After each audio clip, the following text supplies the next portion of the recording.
Well, it was cloudy today with a little bit of rain, not great lake weather, but as it gets warmer this week and weekend, you may find yourself on a boat or taking part in some water sports. Chris Dekker, Wildlife Conservation Officer with South Dakota Game Fish and Parks, reminds us how you can stay safe when you're out on the water. At high noon, the sun's real bright. It's going to be hard to see some of those smaller vessels on the water, or right at sunset when you're looking into the sun coming back to the marina. On a bright sunny day or not, it's your job to boat responsibly.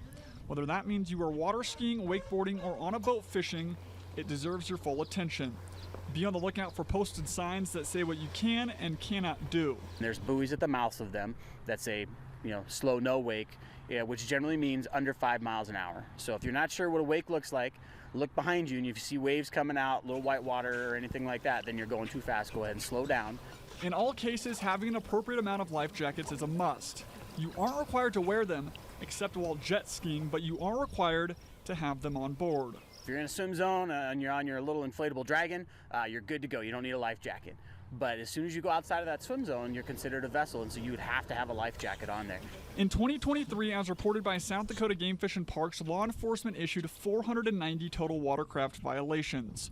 Over 35% of them were for an insufficient amount of life jackets. 14% were for operating vessels under the influence.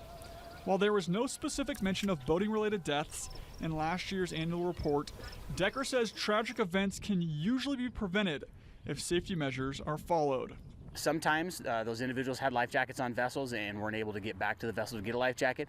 Other times individuals unfortunately didn't even have the life jacket on their paddleboard or on their kayak when it overturned. As a general rule, operating a boat or taking part in water activities is similar to driving a car or participating in activities on land. However, there are some differences. While you're drinking on a boat, like the driver can be drinking, but they still have to be under that .08. So the same legal limit for driving a vehicle applies when you are driving a boat.